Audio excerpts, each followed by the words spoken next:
211 with Mitzi Perdue. And I'm not even going to pretend to introduce you, so how about you introduce yourself? All right. Well, I am Mitzi Perdue. I'm the widow of Frank Perdue, the poultry magnate. Another factor about me is that my late father was the co-founder and president of the Sheraton Hotel Chain. For myself, I've spent my life in communications. I was for decades in television, and I also had a syndicated column with Scripps Howard. We began in 1980, and there was a period when it was the most widely syndicated environmental column in the country. But one other thing that's just much more important than everything I said so far, I'm just such a complete fan of Tommy Kerrigan. Well, thank you. I wasn't expecting I've that. been telling people about your most recent broadcast with the head of JPL. Wow. I mean, just you have the best guests. Thank you. And I've been telling people, Joe Rogan, move over. You got competition. Well, thank you. That's the end goal. It's a long, slow process, but yeah, thank you. That's flattering. He is definitely the smartest person I think I've talked to in my life. I felt like I was looking up a mountain. He was running circles around me and wasn't even trying to.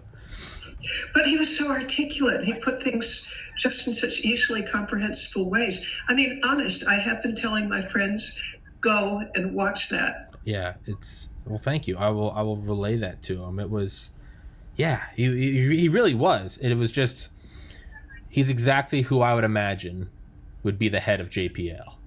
It was not disappointed. It's the feeling I got from him was, it was like, oh, this is the kind of guy that makes learning fun, right? Yes. Yeah.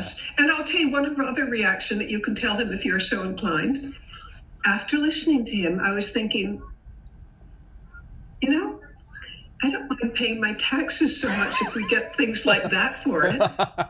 Well, I think he would be delighted to hear that. That's another thing is, you expect something like that guy's caliber of professionality and expertise. You look at that and you're first, at least for me, you're like, oh, that must be like head of a defense contractor, right? Like a Lockheed Martin or a Raytheon. But the first thing he says is, well, thank you very much for paying my salary. And I wasn't expecting that. And I was like, that's a beautiful thing. It's an absolutely beautiful thing. Well, I'm happy to pay. In case he watches this, and make him do it. Okay, I'm happy to pay your salary. Okay, I'll relay that to him. Yeah, and he had some beautiful insights that really stuck with me today. And this is kind of off on a tangent, but I'll bring it back in. Is in his book he talks about they have competing ideas of how to get to Mars or how to land. You have different things. Some of them are you blow up a big inflatable ball around it and it lands. And you bounce. Yeah. Other ones are the sky crane. It comes in and then it lowers it. All these hyper complex, multi-staged, interplanetary Rube Goldberg systems that cost billions of dollars. But in his book, he talks about we always remind each other, everyone that's kind of at each other's throats, that we're trying to go to the same place. So let's not take it out against each other. And wow. Yeah. And it's that really made me think of kind of the political climate. And I'm not going to jump into politics. I do that on enough episodes. But that just kind of made me think. I was like, we're all trying to go to the same place. And the same place is, the best society we can create, the safest, the healthiest, with the most opportunity. And I thought, like, we're all trying to go to the same place. Let's not, defend our positions, but let's not forget, like, we're all going to this. We're trying to get to Mars, right? We're trying to get to the same end goal. And, like, let's not get at each other's throats infinitely, if that makes sense. But that's something that's kind of stuck with me all day. But yeah, I kind of felt I just had to say it because I didn't get time to say it to him yesterday. But yeah. Well, there's a phrase that I'm fond of, which is focus on what unites us and not what divides us. Yeah. It's nothing comes from just destruction. Like we don't get anywhere, digging in our heels and just, tripling down, quadrupling down. It just, we're not going to convince each other if we just push harder. It's like something's not working. But like I said, I do that with enough episodes, so I'm gonna bring it back towards the center. So what I mentioned to Carlos the other day was I was listening to a Joe Rogan Experience, and they were talking about human trafficking. And because I have on guests of, I mean, truly all walks of life, it's not a specific thing. That just, I thought of it and it crossed my mind. I was like, I've never thought of that. I was like, I was like, that would be cool. You know, I have 700 subscribers now, right? I was like, what if I could bring that into the spotlight? So I just kind of said that to him on the phone, offhanded. And he was like, well, actually, he was like, I think I know someone that's involved. And I was like, really? Who? Could you get her on? He's like, well, yeah, she's my mom. And I was like, she's my mom. And I was like, and so one thing led to another, and that's where we are right now. But this seems to be something you've been doing for a long time, correct? Well, human trafficking seems to me the worst scourge on the planet. And a statistic that our listeners may not be familiar with, or they might, but the top 3 sources of revenue for organized crime are, and they're not in this order, we're just telling the top 3, are illegal arms sales, illegal drug sales, and human trafficking. And I think human trafficking is sort of edging up on second place right now. It's a $150 billion a year industry. And the reason that it flourishes, and how about that it's grown just extraordinarily in the last few years, is if you're a trafficker, and I'm going to take New York City as an example because I heard about this from a member of the NYPD, told me that if you're a trafficker in New York City and you've got 4 girls in your stable, you can have an income of $1 million a year tax-free. And he also said the odds of your doing jail time are just minuscule. So I got really curious. What does minuscule mean? And I asked some experts in human trafficking and prosecution. Mm-hmm. And it turns out that globally the figure is not 1 trafficker in 100 is going to do jail time. So that's, the temptation to get into it. God, I hope I'm not persuading anybody. But if we're going to make a dent in it, there's got to be some more deterrent. Yeah. So what I'm about is I'm about fundraising and I'm about awareness raising. Yeah. And can you go into what is now, is it one for the other? Is it fundraising for awareness, or is it fundraising for the services fighting it directly? Okay, I have a unique position in the anti-trafficking movement. It's not totally unique, but it's unusual, which is I'm not doing any fundraising for the organization that I had. It's called winthisfight.org. Mm-hmm. And at some point, ask me how we got that name, because I think you'll enjoy the story. Okay. But to stick with the subject for the moment, what Win This Fight does, there's the fundraising arm of it.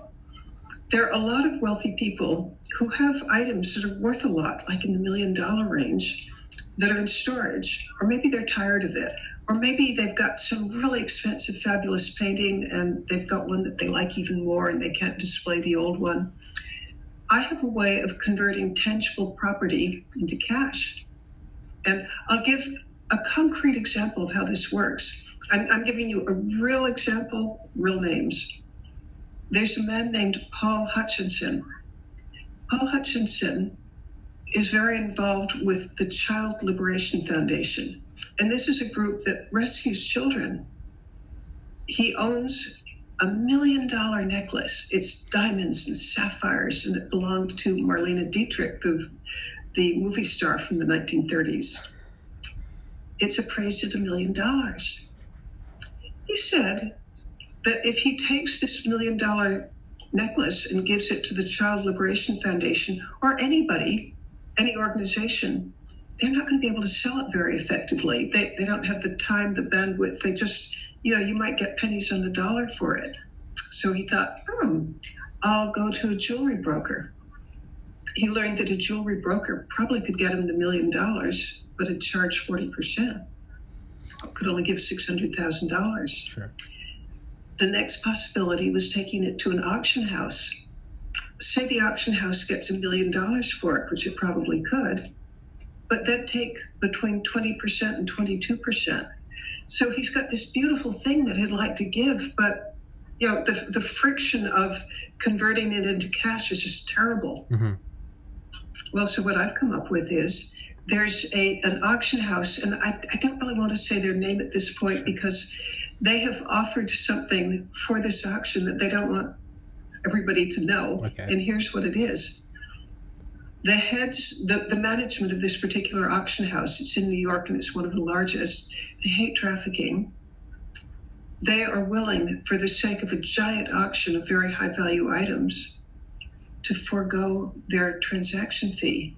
So if Paul Hutchinson sells his necklace for $1 million, or if it brings $1 million at the auction, the entire $1 million goes to the organization he cares about, Child Liberation Foundation. But there are other organizations. I mean, the premise of what I'm doing is that everybody who hates human trafficking, wants to do something about it, can't write a great big check, but does have an item that they could sell. I can help. I almost feel that it's not that I'm doing them a favor, but I'm solving a problem for them. I can convert with no friction, with no transaction fees, their high value item into cash, and then they choose where it goes. Cool? That's beautiful. Okay, as long as you're agreeing that it's beautiful, yay, let me tell you what some of the items are that have been donated so far. One of the world's largest perfect emeralds, and it's historic as all get out because it was recovered from the sunken treasure ship Atocha. Now, the Atocha sank in 1622 with the largest collection of silver, emeralds, gold that the world has ever known. It's $2 billion in today's money. And when that treasure ship sank and they couldn't recover it back in 1622, it meant that the King of Spain didn't have the money to pay his troops. His creditors withdrew, and it started a downward spiral for Spain. As Spain was once the world's superpower, it never recovered from the loss of that ship. And this ultra-historic emerald was part of the cargo. And a person has donated this. Holy cow. Or maybe the prize donation. And by the way, they're not all jewels. I mean, there are yachts. A guy's talking with me about selling a hotel in the auction. But the biggest one so far, I was in Taiwan giving talks about this, and also in Spain, sorry, I'm trying to say China and Hong Kong, but I was in Taiwan, and I was invited by this elderly gentleman who invited me to his home. And on the second floor of his home, there's this amazing, almost like museum. It's about the size of a tennis court, and it's filled with just super amazing items. And he knew what I was there for, so I was pretty sure he was going to make a donation. And I was hoping that maybe it's a $10,000 or maybe $50,000 donation. Nope. Here's what happened. We got to talking about how human trafficking is a $150 billion a year enterprise. And my goal for Win This Fight is to raise $100 million. Okay. He said, by the time you're talking about that kind of money, what happens is he thinks, or he predicted, was that the cartels would be interested in what I'm doing. Yeah. And those guys play for keeps.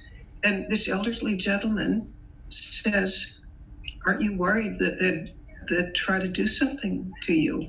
They might try to kill you. What do you say about that? And then I just blurted out. I didn't think about it, just out these words came. I said, I'm 78 years old. I believe in this cause. I don't care. Well, the neatest thing happened. One of the neatest things, other than the birth of my children, this is probably the neatest thing that ever happened to me. This elderly gentleman, frail, got up, walked behind his chair to a wall that had a curtain, pulls the curtain aside, and I see a safe. Well, he manipulates the dials of the thing, reaches in, and brings out this red object that's almost the size of a golf ball. Okay.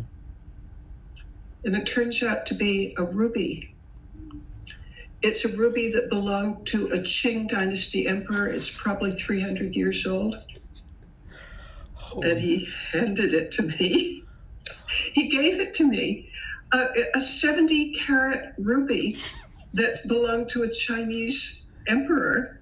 And on the theory that not everybody knows what a 70-carat ruby looks like, I'm going to hold up for, I assume some people are only listening to us, but for those of us who can see, I'm holding up a ring that I'm wearing. It's a family ring. It's 5 carats. Okay. Imagine something 10 times bigger than that. Or another way of picturing it is your thumbnail, if it were round, if it were like, I don't know, like a marble. Sure. That might be 5 carats. This is 69.7 carats, and he gave it to me. And you know, I've heard people say that we may be talking $60 million with that donation alone. It's very hard for me to not talk like a sailor, and this is very. I go for it. I've heard you before. I know how you talk. No, it's for me. And by the way, I would talk like a sailor too, but my image. Yeah, exactly. My son might be watching. No, it's I'll no, sign of respect.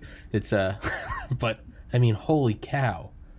So, you know, and that wasn't what you were going to say. No, my golly jeepers, right? It's yeah, I'm trying to not mouth it. But I mean, okay, now I respect your respect. Thank you. Yes, ma'am. It's but wow. So 14 times a 5 carat, right? I can do that. Well, no, help me do the math. If it's 60, or did you just do the math? 70. Well, 70. 60 carats, 5 carats divided into 60. I thought you said 69. Oh my gosh. Okay. Okay. Yeah. I think if it's 70, let's round it up to 70. That's 14 of your rings, 14 of family rings. That's insane. But I feel like that's how you would make an impression, though, right? It's because people like this are probably approached all the time. So how do you make your, you know, it's like when you're getting interviewed for a job. You know, what do you stick out with? And if it's, I don't care, I'm 78. Okay, that makes a splash.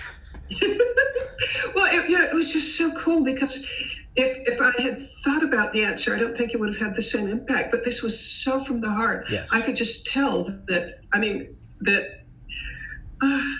made an impression. Well, how about I know it made an impression? But I love it because, you know, what are the odds of a Caucasian woman coming from Salisbury, Maryland, being in Taipei, and this guy gives me this most amazing thing. But he did explain it a little bit. Okay. He said that his religion judges him not by what he can get, but by what he can give. And, you know, he invited me there anyway because he hates trafficking. And where he wants the money to go is, I was surprised by this, but he wants it to go to a school in India because I'm not sure what his connection is, but his view is that you prevent trafficking by giving, in this case, it's a girls' school, giving them an education and giving them that traffickers prey on the vulnerable. And if you have a job and a way of earning a living, you're not so vulnerable. Yeah. Yeah, that's I had on back in the 20s episode, I had on a guy from SAYERET, SAYERET, Israeli Special Forces.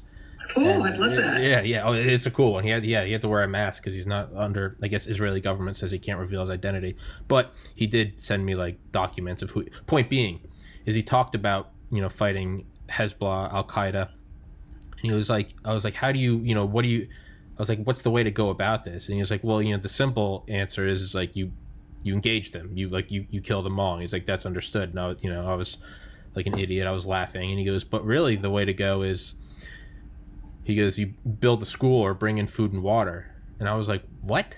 And he goes, some of them are radicals. And he goes, and there's no helping them. But he goes, some of them make a penny a day fixing shoes. They can't read, they can't write, they can barely speak. And someone comes along, some well-moneyed guy comes along and says, hey, I'll give you $10,000 if you fire an RPG at that U.S. convoy. And the guy is looking at it like, hey, if I die, I don't have to live in this hell that is my life. If I survive, maybe I can get a teacher for my child so they can learn basic English. Maybe if I really play my cards right, they could be a farmer. And he's like, that's how you fight it, is if you can remove that desperation. It's like what Vince Houghton, the curator of the National Spy Museum, says. He said in his book about the Cold War, he goes talking about crazy ideas. He goes, necessity is the mother of invention. Desperation is the drunk uncle.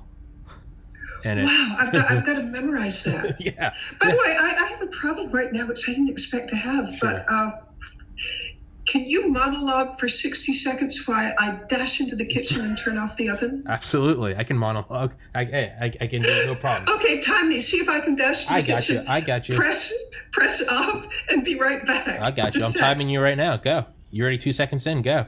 4 seconds in. Let's see if she can make it. Mitzi Perdue, fighting human trafficking like a G, like a beast. It's but yeah, that's what the guy that I had on, he could only tell me his name, T. That was his nickname, or his call sign. But that was perhaps the most surprising thing to me, was you expect this he is a Jewish guy, who would hate terrorists more than a Jewish guy, let alone a Jewish Israeli special forces guy, right? If there could be any other. That was a weird, I'm an idiot. But he was like, no, it's the desperation. What you do is you give them food, you give them water, you give them school. Now, easier said than done. Very idyllic, very romantic. Let's all hold hands and sing Kumbaya. Of course, let's ban crime. It's but there's often different, it's like the Soviets using that nuclear bomb to put out a 1,086 day long natural gas fire. They used a bomb to suck all the oxygen out of the air, and it's the least, you'd think water, right? But no, it was a bomb to put out a fire, and it's the last thing you'd expect.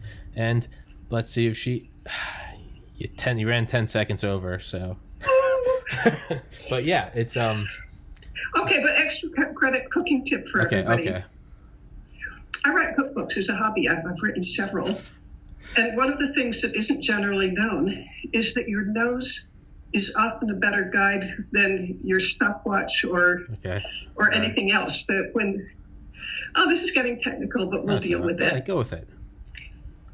When something is in the oven and it starts smelling really good, that means that the esters of flavor are volatilizing and it's ready. Well, I expected what I was cooking to be ready an hour and a half from now. I was wrong. Okay. Yeah, the nose. I remember from organic chemistry, esters, and I think benzene was one of them, where they're like, it smelled so great, but it was so toxic. It was like, okay, yeah, all right. It's, yeah. But yeah, that organic olfactory machine. But I don't remember where you're going with that. Sorry, school in India. It's often and prevention. And I love the idea that your guy. Let's see. Would you repeat, because I really do want to memorize it? Yeah. The idea that necessity is the mother of invention. Desperation is the crazy uncle. The drunk uncle. The drunk uncle. Yeah, he calls you once a year on your birthday and says, I'll give you a present next year, but I've got an idea. Can you loan me some money? And he said that's what happened in the Cold War, was the drunk uncle. That's why let's put lasers into space. Let's, it just gets crazy. But it kind of, why else would you be a victim to trafficking? Why would you, it seems so common sense to someone like me that's grown up in, arguably, the land of milk and honey is, well, because I've never been in such a desperate place where I would even get sucked into that. It's so if this guy can provide, for school in India, education, it doesn't matter what you're doing. If you at least have access to the vertical ladder, and that argument doesn't work for people who are kidnapped into trafficking, but just in general, prostitution, solicitation. How do you avoid that? And you can crack down as hard as you want with laws, but sometimes the best prevention is just, you won't put someone in that position where that's the only way out, right?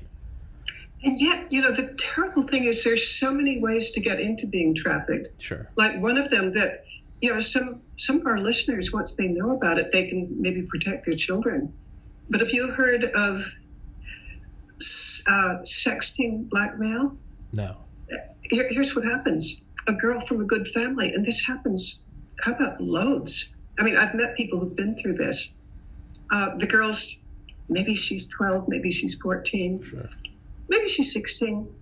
But online, she meets a guy, and she doesn't know it, but he's trolling to find, he's probably looking at 100 people at the same time and just seeing what nibbles he gets.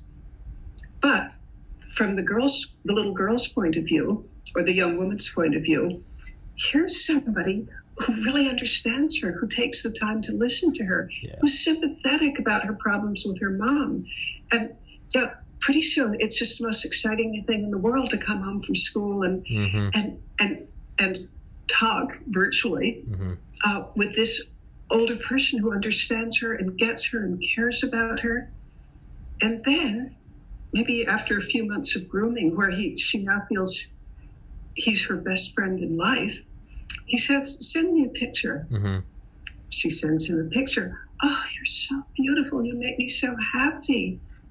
Could you show me one that," well, here's where it goes.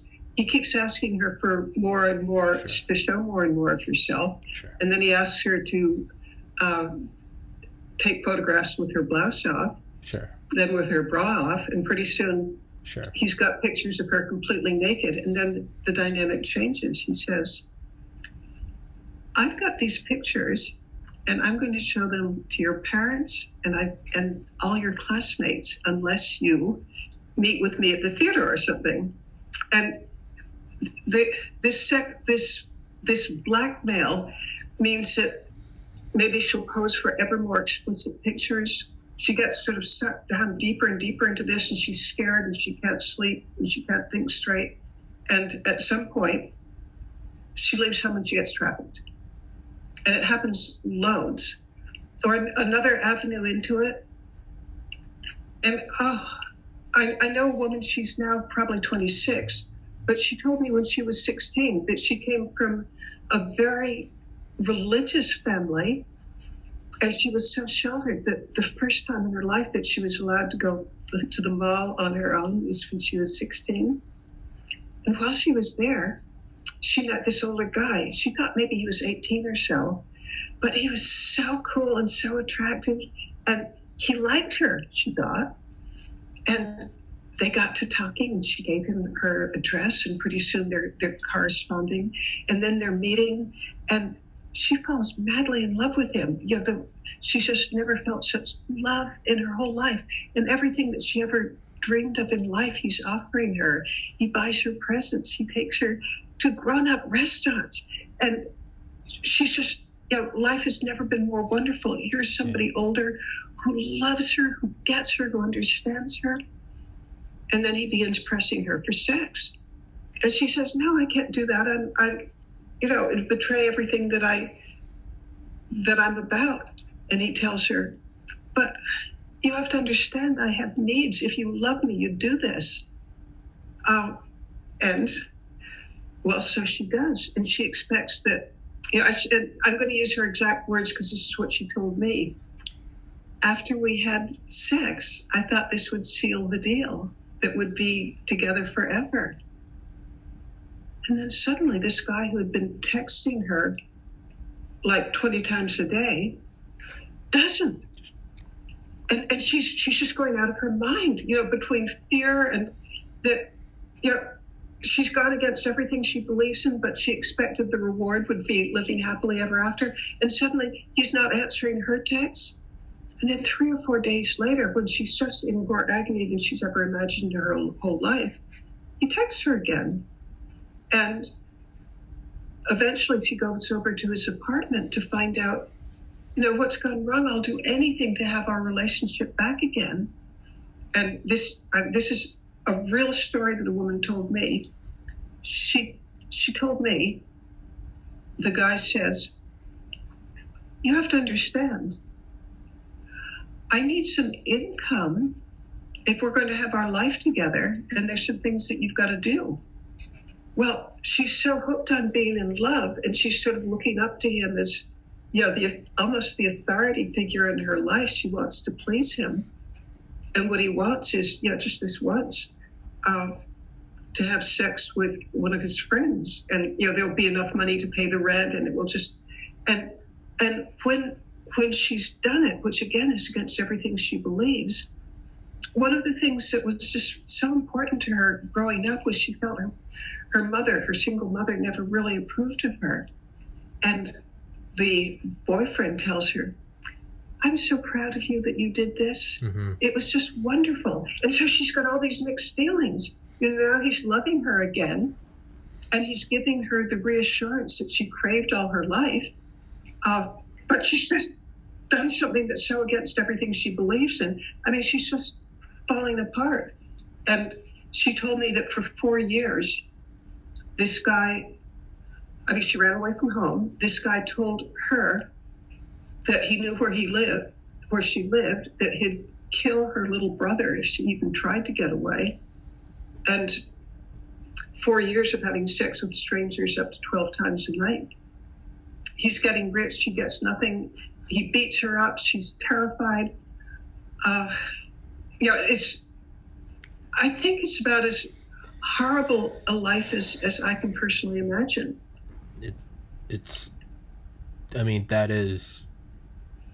What would a demon be in real life, right? Not horns and cloven feet and leather wings. It would be that. That's a demon. Yeah, but the trouble is, are you aware that there are more than 40 million people who are in slavery in the world right now? I did know that there are more slaves currently than at any time in history, percentage and gross numbers. Yeah, and that statistic, by the way, comes from the International Labor Organization, which is a UN organization. So I'm very inclined to believe that they put a lot of research into getting that. But 40 million people, that's the equivalent of every man, woman, and child in California. That's the population of California. I can't. That's half the total deaths of combatants and civilians in all of World War II. And the suffering. I'm friendly with a psychiatrist. He's retired now. His name is Dr. Robert Cancro, and he was head of the Department of Psychology at New York University Medical School. I think it's Langone School. He treats not only victims, but also the victimizers. I mean, he was head of the Department of Psychiatry, but he also had a clinical practice. And I asked him, what's it like for a girl? And let's use a girl for the moment, because there are more girls. There are boys and there are men, but sure. Just to simplify it, let's say it's a girl. Sure. What's it like for a girl who's being trafficked? And Dr. Cancro asked me, and I'm going to ask you and our audience to think of the following question. What's the most depressed you've ever been in your life? And categories for this are, somebody you love's died, just something that was the worst depression that you've ever endured.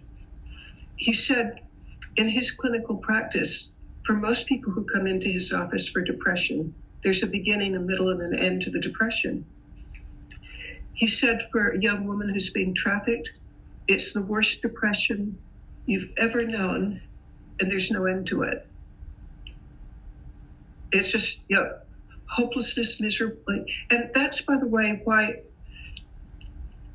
suicide among people being trafficked is so huge that between suicide, murder, overdose, and disease, the average life expectancy of a sex trafficked person is 7 years.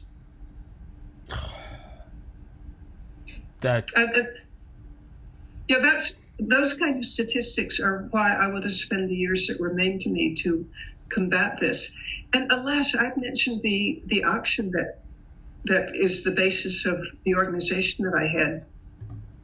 It has to be put off because of COVID-19. If it weren't for COVID-19, we'd probably be having it of January of 2021. It's put off at least till 2020. But it is sort of a ray of hope because it will bring absolutely unimaginable attention to the issue. because media are interested in the stories behind the gifts that are coming in. And like, as an example, PBS, Public Broadcasting, they already have taped, and it's in the can, a half-hour documentary on this. Oh, yeah? It would have aired this spring, but COVID-19 interfered with it. But they tell the stories of some of the amazing donations that have come in. Now, how do we get you on Joe Rogan to talk about this? Because wouldn't I love that? I bet you could get in contact with him. I have a mild sort of contest of which sure. It's not a fair contest because I will lose unless a miracle breaks loose. Sure. But you've heard of Mark Victor Hansen? I have not. Actually, I'm going to bet anything that you have, you just don't know him by name. Okay. The Chicken Soup for the Soul guy. Okay, yeah, all right, yeah. Okay, he is the co-author of that series, and he sold 500 million books. He and I are co-authors of a book which is just out of reach. Can you monologue again while Absolutely. I reach over? Because I want to hold up the book that he and I wrote together. Absolutely. And then I'll tell you about the contest that he and I have. Sure. And it involves Joe Rogan. Sure. Oh, wait, did you grab it? Is that it? Oh, you want to get it? Yeah, I've got it right here. All right, well, this is the book that I wrote. Is it? Yeah. Are you reading it in mirror reading, or is it? No, it's good. How to Be Up in Down Times. Mark Victor Hansen, Mitzi Perdue. All right. Yeah. Well, we wrote it at the beginning of February to help people through the difficult times of COVID-19, but also any kind of distress that you're under. Sure. And here's the contest I have with Mark Victor Hansen, which, it's destined that I will lose unless some miracle occurs. But both of us would like to be on Joe Rogan. I have this little guess that just maybe somebody has sold 500 million books as of more interest to Joe Rogan than Mitzi Perdue, but oh well. Maybe. I'm a good loser. Hey, maybe. But I think I really do think if you tried to get on, I think you could. And I'm not just saying that because I've had on a couple guests that really blows my mind that Joe Rogan hasn't had them on. I mean, first was Mike Durant, the pilot that was shot down in the Battle of Mogadishu that the movie Black Hawk Down is about. Yeah, I read the book. Yeah. He was on. I had him on. How he hasn't been on Joe Rogan is beyond me. But another one is Bruce Sackman, the author of Behind the Murder Curtain, who is the head special agent, special agent in charge for the DA for medical serial killers, which is just talk about demons. These guys, Harvard Med School, Hopkins Med School, and they have murder counts in the 80s and 90s, and he tracked them down. I've had him on twice. How Joe Rogan hasn't had him. So what I think it is I think that Joe Rogan's so big, it's easy to look at it and go, I'll never get on. But there are some people with interesting stories. Him, Mike Durant, yourself, going to get a 70 karat ruby. I mean, that is a story that he would absolutely embrace. I mean, I love actually, it. There's some PSs to this story because the guy handed it to me and said, take it. But here I am, I'm a single woman. I was 78 years old at the time. And just so that you don't have to wonder, I'm 79 now because it was a year ago.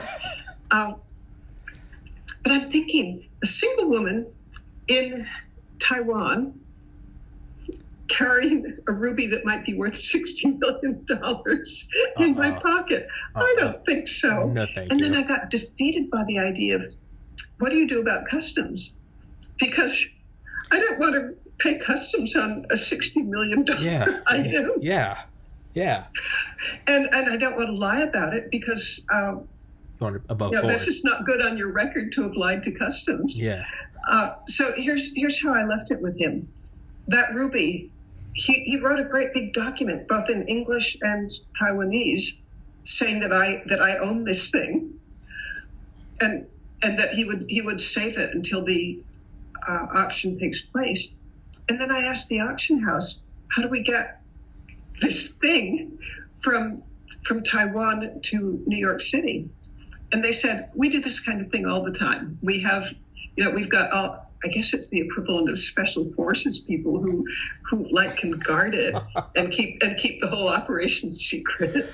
Good Lord. I mean, if you're gonna fight child trafficking, you gotta do that, right? You gotta fight fire with fire. If that's the funding mechanism, hey, look the other way. Get some ex-Delta Force guys on there and get it here, right? And by the way, I love special ops people because, to my mind, they're going to be one of the keys to. Well, I mean, there are many keys. This is a problem. It's so huge, $150 billion, that you have to attack it from many sides. But the special ops people have an advantage that the police forces for most cities, most countries don't have, which is the traffickers are so adept at using the black web, or the dark web, I'm trying to say. And a typical police department, I mean, in the biggest cities, what I'm about to say wouldn't be true, but typical non-large metropolitan cities, they don't have the budget to hire the people who can go into the dark web and figure out algorithms and artificial intelligence in one way or another just to catch the bad guys. But the special ops people do know how. Yeah. And I love the people who can bring to the attention of law enforcement patterns of what the bad guys are doing. Yeah. And then the most exciting thing that I've heard for disrupting human trafficking, I've just been recently studying this and talking with some of the people involved, but it's $150 billion a year enterprise, as I've said 4 times already. But when you have $150 billion, you have to use banks. I mean, there's no way of lugging $150 billion around. They use banks. And what the International Fraud Group, which is a consortium of lawyers from more than 30 countries, what they get together and do is they figure out with these special ops capabilities that they have where trafficking money is going and through which banks. And then when they've got pretty much a watertight case, not necessarily one that would hold up in court, but that would hold up in the court of public opinion, they go to, I'm going to make up the name of the bank, the Jones Bank. Okay, they go to the Jones Bank and they say, look, we can trace where all this money, where you have an account, we can trace where it comes from. It comes from human trafficking.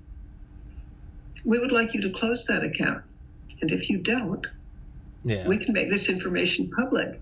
And they tell me that the possibility of naming and shaming means that the banks just can't close the accounts fast enough.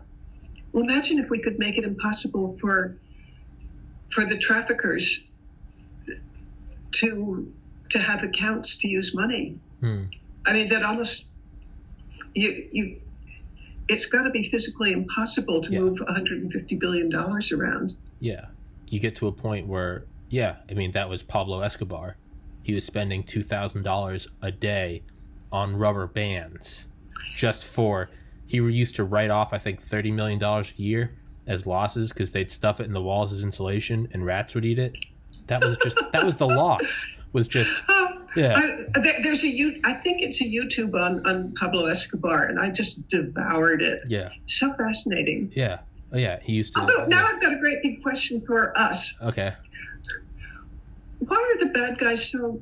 I mean, we hate them, but they fascinate us. Why can't you look away from a train wreck, right? I guess we're wired that way. If we're going to survive, we have to look at the bad stuff. You have to know it.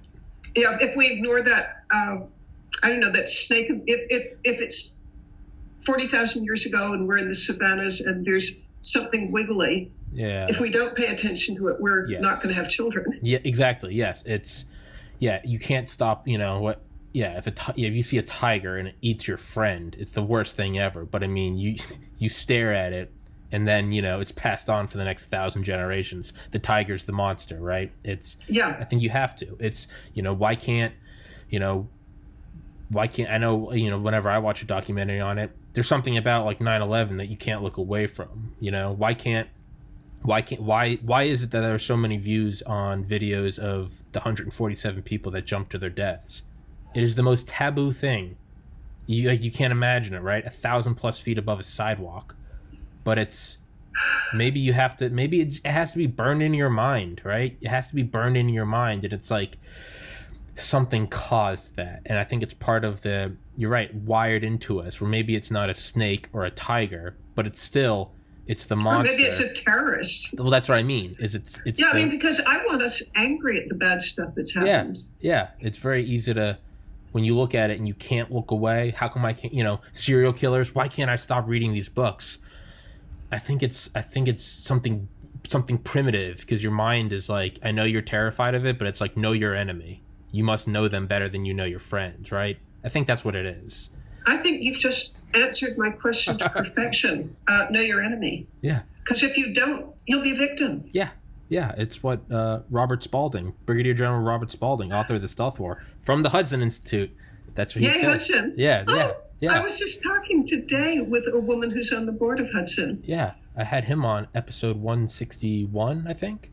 And by the way, I told this woman who's on the board of Hudson that she had to watch you, that you had the best guests. Oh Lord. It's true. Thank you. That's terrifying. It's move over, Joe Rogan. Move over, Joe Rogan. Joe Rogan. I can be on Tommy Kerrigan. Thank you. You can be on TPC. Yeah. One day I'll have Rogan on if he plays his cards right. But that's what Brigadier General Robert Spalding said in the first pages of his book. Is he said, you have to know your enemy. And he goes, because they're playing a beautiful game. You can hate them, but you have to respect them. You have to know it, because if you just write them off as, well, we're just gonna kick him in the butt, G language, because that doesn't work. You have to know them. You have to respect them. And it's like what Mike Tyson says. When I'm before the fight, I'm scared to death. I'm terrified. I've dreamed of this man beating me. I've dreamed of my family laughing at me. And as I get closer to the ring, I'm getting more and more confident. I'm scared to death, more and more confident. And then I step into the ring, and I'm a god. And that's his thing. Yes, right? I love it. Mike Tyson, yeah. But that's what it is. You have to be scared to death. But then, because that preps you. And then when you get into the arena, that's when you eye the tiger. And it's, whether it's Mike Tyson, whether it's a tiger, whether it's child trafficking, Pablo Escobar, banks, money, Jones Bank, right? I think you have to know it. Yeah, and in the case of trafficking, if people just look away from this atrocity, mm-hmm. nothing's going to be done about it. Mm-hmm. Yeah, if I don't look at it, it will go away, right? But it doesn't. No, it's why do it's like males as we get older. It's I don't want to go to the doctor. What about that mole on your back? I've always had moles, and it's like it's getting So I'm 30. It's like right, it's fine. Then I'm 35. Then I'm 40, and it's like, hey, you got to go look at it. And then finally you go, and the doctor's like, whoa, you need to be here 10 years ago, right? And especially with child trafficking, you don't want to look it in the eye. It can't be true, right? Humans can't do that, right? That's only serial killers. That's 1 in a million. But then you hear a statistic, and then you see videos of soundproof vans that could have been next to you at a stoplight in a suburban home or a suburban neighborhood in America. What is that? And the motivation to do it is so huge because, again, to use a statistic from my NYPD friend, one more girl for that trafficker in New York is worth $250,000 tax-free each year. Yeah, it's so he wants to get that girl. Yeah, and it helps that no one else wants to look at it. I mean, it's I had him on, the author Norman Ohler, author of the book Blitzed. It's all about Hitler and his drugs. But he's also the author of another book called The Bohemians, which I started this morning, but I'm already citing it. He talks about his grandfather. When he was a kid and he is now in his, I think 50s, but when he was a child, talking to his grandfather about the war. And his grandfather never said anything about, in Germany, he grew up German, never mentioned it, wasn't in the SS, no. But he finally said, what did you do? And one day he got him to answer, and he said, I was a train engineer. And he said, I remember one day in 1939 when a train came to a stop at, with a rail switch. And he said something kind of made the sixth sense go off. And he went over and he thought it was cattle, thought they were cattle cars. And they are cattle cars. But he saw a tin cup with a string lowered down get some snow and pull it back up. Someone wants water, and he sees a kid's hand, and he goes, "These are people." And he goes, "These can't be prisoners of war because they invaded Poland like that day, so the war just started." And in his grandfather's words is, and I went back to the engineer's room, and I let the train go, and he goes, and I was terrified, and I didn't want anything to do with it. The SS scared me, and I just wanted to survive. And this author, Norman Holler, said he hated his grandfather for it. And, you know, we all like to look back and go, I would be in the resistance. I would have killed Hitler myself. But then it's like, okay, well, let's bring it to 2020. What is the equivalent? It's this beast lurking right beneath the water, $150 billion, 40 million trafficked. None of us want to look at it. So it's, who are you? Are you the one that rises up against Hitler? Or are you the one that says, I don't want anything to do with it. I'm just a trained conductor. I'm a trained engineer. You know? I follow Jordan Peterson. Yeah. And one of his premises is that we got all high and mighty, that we would have been part of the resistance. Yes. We wouldn't have gone along with what happened in Hitler's Germany. Yeah. But he says, you almost certainly would have. Almost certainly. There just weren't very many heroes, and you probably wouldn't have been one. Yeah. That's just it's, you know, it what's the saying? It costs nothing to be it costs nothing to be the number 2 patriot. I mean, it costs nothing to join a movement. I'm going to stand up. I'm going to change my Facebook profile picture. That means nothing. What is a lot? It's Tank Man, Tiananmen Square. It's the guy that, you know, stands up. We all think we'd be them. Doubt it. Yeah, I personally can't bear virtue signaling. Yeah, it irritates me because it's so cheap. It costs nothing. It costs nothing. So it's just hand it out, right? It's a bread basket at Olive Garden. It's nothing, right? But I find it deeply unattractive because, I mean, to signal unearned virtue, give me a break. Yeah, right. I had him on the other day, the guys from Delta Force, and they were like, man, now they're our real heroes. Yes. And they talked about it. They go, sometimes I'll see someone, you know, posted online like, well, you know, I was in the military, so let me tell you this. And they're looking at him, they're like, I remember, man, you were a chef. You didn't go through basic training. And hey, I've never been in the military, so I can't say anything. But these guys were like, hey, you know, there's unearned virtue, right? And so we're coming up on 52 minutes. I don't want to keep you. I know you're a busy person. I talk to people. I keep them hostage. I'm loving this. I'm loving this. Okay. On the other hand, I am supposed to be elsewhere, and this is more important. But okay, can I wrap it up? Can I wrap it up with one question? Of course. Where did you get the name for the organization? Oh, I'm so glad you remembered. Yes, with you, I can tell this. Yes. Originally, the name of the organization was the Global Anti-Trafficking Auction. I got an email from a guy who's a neuroscientist. His name's Terry Wu. And by the way, Terry Wu left Red China because of Tiananmen Square. So that's his background. But I didn't know that at the time, and that's not totally relevant to what I'm about to share with you. Sure. He calls me up. He'd seen my website, or maybe he'd heard me on radio or something. And he said, Mitzi, your name, the Global Anti-Trafficking Auction, sucks. And I said, what? And he said, the problem is it's not memorable and there's no call to action. And he said, I've got a better name for you. And he had actually gone to the trouble, and he spent like half a day going to, I think it's register.com, where you can check out what names are taken or not taken. And he said, winthisfight.org or winthisfight.com, they have not been taken. I recommend that. And I told him, yeah, that's great. There's a call to action. Mm-hmm. It's memorable, but I mean, I'm going to assume that you have recognized what the acronym for it, what the initials are, WTF. Well, as you were saying, global. Yeah, I was thinking the other one. I was like GATU. That's how I think of things. And literally, right a second before you asked it, I was like, "We will." I was like, "Win this," and I was like, "Oh my god." Okay, well, so that was sort of my reaction. Terry, You are aware what the initials are. And he said, yes, that's the best part of it. Oh. And I said, what do you mean? And he said, on several levels, it's the perfect name because the correct response to trafficking, human trafficking is WTF. Yeah. I mean, he said, so it's emotionally resonant and accurate.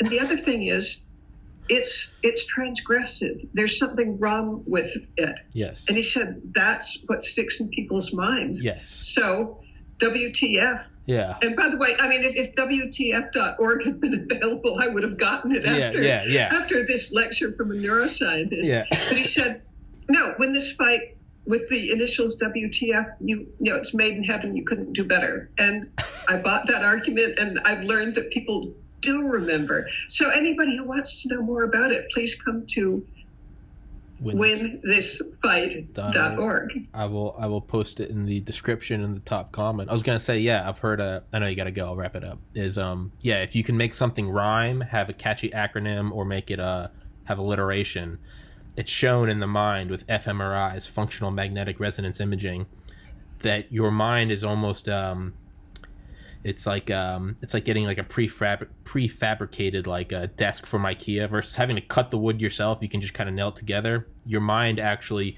will more readily accept that information because it's like prefabricated. It's a weird. And WTF? Well, actually, he said one of the really good parts of this is, you're a sweet elderly lady. They wouldn't. It's incongruent, and that makes it more memorable too. That Mitzi Perdue was talking about WTF. That's what made me laugh. That wasn't a fake laugh when I realized that, because I'm speaking to you and I'm watching my language, and it's Mitzi Perdue, put on a polo, like, okay, and you're like WTF, and I was like, I hope she knows what it means, and then you're like, and then it's beautiful. The best feature of it. It's beautiful. Where the entire time we're talking about rubies and emeralds, and then we're Taipei, and then it's WTF, and it's like, are we ending on a good note? We are ending on the best possible note that any note could ever have been noted. That doesn't even make sense. Mitzi Perdue, thank you very much for coming on winthisfight.org and human trafficking. Thank you so much. You are welcome anytime you'd like to come on. You tell me and you walk on, and we'll get it going. Well, it's just been sheer joy being with you, and thank you so much for including me. Thank you for being on. I'm tickled. Thank you. All right, Mitzi, thank you so much. I'll let you go, because if not, I will keep talking for hours and hours and hours. Well, I've absolutely loved it, and I'm pretty sure that Carlos is going to see it. Yes. And I better get to my next appointment. Okay. All right. I'll let you go. Thank you, Mitzi. Thank you very much. Thank you. All right. Bye-bye. Bye.